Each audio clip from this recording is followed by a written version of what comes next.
ভাই সারা জীবন দেখা করেছে, এখন কি বলে, তাহলে কি করা যায়? তাকে জিনিসটা বুঝাইতে হবে, আমার অপরাগতা তাকে জানাতে হবে যে আমি তাকে ইগনোর করছি না, অপমান করছি না, আমি আসলে শরীয়তের বিষয়টা জানতাম না, এখন জানলাম। এরপরে যদি সে কিছু মনে করে করবেন, কিছু চাই আসে, আমাকে তো আল্লাহর কাছে জবাবদিহি করতে হবে। এই জায়গাটা অনেক কারেকশন আছে, আমরা এটা নিয়ে ইনশাআল্লাহ আলাদা আলোচনা করবো, কত কথা যে আছে। এরপর অন্তত ফরজ পরিমাণ ইলম অর্জন করতে হবে। এই ফরজ পরিমাণ ইলম অর্জনের জন্য এখানে আমরা যেমন আসছি, আরো বিভিন্ন রকমের স্টেপ অবলম্বন করা যেতে পারে, আমরা বলবো ইনশাআল্লাহ সময় মতো। কোরআন শিক্ষা করতে হবে। এই মসজিদে আমরা কোরআন শিক্ষার একটা করবো আস্তে আস্তে, আরো কিছুদিন যাক। আপনাদের কেরাতগুলো কার কি আছে না আছে, কোরআন কোন পর্যায়ে আসে, আমরা সময়টা প্রয়োজন একটু বাড়াবো কিছু সময় সামনে থেকে, যে মাগরিবের আগে আমরা 20 মিনিট হয়তো কোরআনের এক্সারসাইজ করবো ইনশাআল্লাহ, দেন আমরা করবো। একটু আস্তে আস্তে বেশি দিয়ে ফেললে আপনারা পরে ভয় পালাবেন যে না মৌলভী তো পাইছে আর পাবে আমাদেরকে। জীবনের দৈনন্দিন কাজে আল্লাহর সকল আদেশের করে মেনে চলবো ইনশাআল্লাহ। আল্লাহ তোমাদেরকে আমাদের তৌফিক দান করুন। আরো তো অনেকগুলো বিষয় রয়েছে, আমি সংক্ষেপে শেষ করে দিচ্ছি। আচ্ছা, হালাল উপার্জনের ক্ষেত্রে আর কথা বাড়াবো না, আমরা বলে ফেলছি অলরেডি। হালাল হারামকে মিশ্রণ করা যাবে না, পিওর হালাল আমি খাবো। সুদ, ঘুষ, মিথ্যা, দখল, জুলুম, ধোঁকা, যত রকমের হারাম আছে, এগুলো নিয়ে এক একটা পয়েন্ট নিয়ে 1 ঘন্টা আলোচনা করা যেতে পারে। আমি আপনাকে 50টা এক্সাম্পল দিতে পারবো, যেটা হয়তো আপনার অনেকের কাছে মনে হবে এটা তো এইভাবে ভাবি নাই, কিন্তু এটা এইভাবেই ভাবতে হবে আপনাকে। যেমন একটা অন্তত বলি, ঘুষ। আপনারা ম্যাক্সিমাম মানুষ ঘুষ খান না আমার বিশ্বাস, কিন্তু ঘুষ দেন। কি বলেন? ঘুষ দিয়ে দেন না?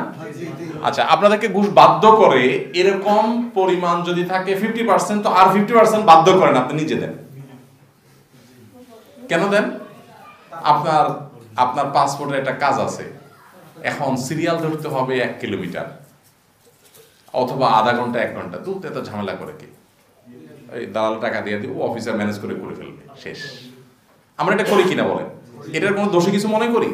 এটা হারাম, হারাম। ওই ঘুষখোর ঘুষ খায় যে গুনাহ করছে, আমিও। এখন আমরা এগুলো কেন করি? ঝামেলা। আমার দেশে ভাই বেচারা হয় না, হয় না মানে চেষ্টা করব আমি, হবে না কি জিনিস আবার। হ্যাঁ, কিছু জিনিস আছে যে এটা আমি যতই লিগেল ওয়েতে করি হবেই না টাকা ছাড়া, সেটা তো আমার হাত পা বাধা, বাট অপশন আছে। এই জন্য বললাম, এগুলো এক একটা নিয়ে যদি আলোচনা করা হয় তো দেখা যাবে 100টা লিকেজ আছে এবং কারেকশনের জায়গা আছে। এগুলো ভাই ধরতে হবে, তো ধরে একটা করে আমাকে প্রতিজ্ঞা করতে হবে না, আমি অযাচিত বা অবান্তর ঘুষ দেবো না, যে ঘুষ না দিলেও চলে আমি সেটা দিব না, যত কষ্ট হয় হোক। আমি ঘুষ ছাড়া যদি হওয়ার সম্ভাবনা থাকে, আমি 1 ঘন্টা রোদে দাঁড়ায় থাকলে আমার আমল সব লেখা হবে সিরিয়াল ধরে, যে আল্লাহ আমি ঘুষ দেবো না সেজন্য দাঁড়াইছি। হ্যাঁ, একটা হলো যে আমি আমার একটা লোক রাখছি সিরিয়ালে, তারা টাকা দিয়েছে, এটা তো ঘুষ হবে না। কিন্তু আমি অফিসারে দেবো, এত ঝামেলা করে কি হ্যাসেল করে কি আমি শর্ট এসে দেবো না। ম্যাক্সিমাম মানুষ আমরা আমাদের ইলিগাল কাজের জন্য ঘুষখোরদেরকে ঘুষ দিই। হালাল উপার্জন অনেক গুরুত্বপূর্ণ, বলে ফেলছি। বান্দার হক আদায় এটা এমন একটা বিষয় যে এটা আল্লাহ তাআলা মাফ করবেন না। আল্লাহ সব মাফ করবেন, আল্লাহর হক সম্পর্কিত শিরক মাফ করবেন না, আর বান্দার হক মাফ করবেন না। তো বান্দার হকের ভিতরে অন্য মুসলমানদের হক আছে, প্রত্যেক মুসলমানের হক আছে, প্রতিবেশীর হক আছে, আত্মীয় স্বজনের হক আছে। তাদেরকে অপমান করা, প্রতারণা করা, হিংসা করা, আপনি কারণ হিংসা করছেন, এটাও তার হক নষ্ট করলেন, শত্রুতা করছেন নানাভাবে, এগুলো সবগুলো হক নষ্ট করা, এগুলো করা যাবে না। নবী করিম সাল্লাল্লাহু আলাইহি সাল্লাম খুব সতর্ক করেছেন, বিদায় হজের ভাষণে বলে গেছেন বারবার করে। আচ্ছা, আল্লাহর হক আদায় বলতে আল্লাহর যত আদেশ আছে, নিষেধ আছে, সে সবগুলো মেনে চলা, এটি আল্লাহর হক আদায় করা। সৃষ্টির সেবা এবং জনকল্যাণমূলক কাজ করা, আলহামদুলিল্লাহ এটার খুব একটা ব্যাখ্যা করার অবকাশ নাই, খুব একটা। স্বামী স্ত্রী, ভাই বোন, আত্মীয় স্বজন, পাড়া প্রতিবেশী, সমস্ত মুসলমানের সাথে সুন্দর আচরণ করা, সুন্দর ব্যবহার করা, কারোর কষ্ট না দেওয়া। নফল ইবাদত ব্যক্তিগতভাবে নফল নামাজ, দোয়া, জিকির এবং নফল রোজা যত বেশি সম্ভব করার চেষ্টা করা ইনশাআল্লাহ। ঘুম থেকে ওঠার সুন্নাহ, আজকের সুন্নাহর ডিউটি এটা নিয়ে যান।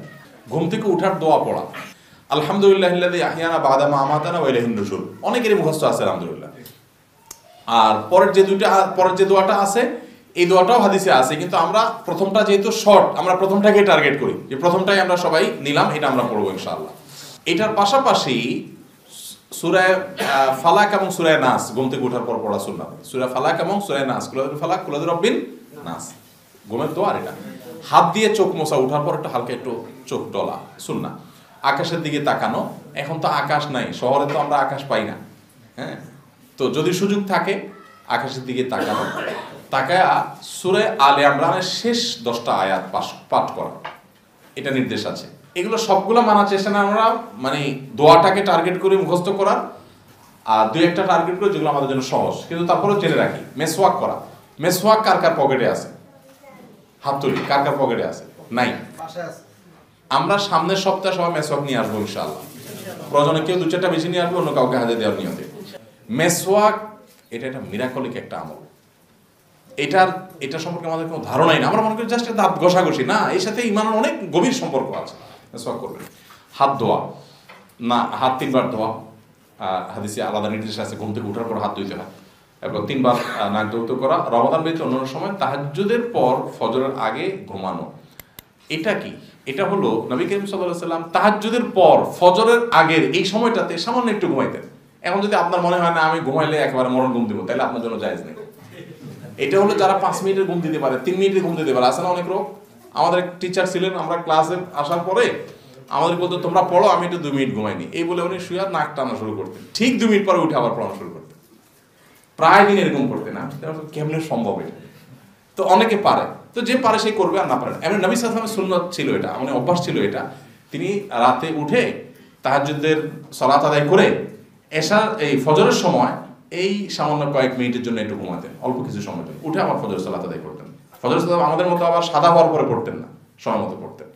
তো যাই হোক, এটা যদি কারোর নিজের প্রতি কনফিডেন্ট থাকে উঠার, তাহলে তিনি করবেন।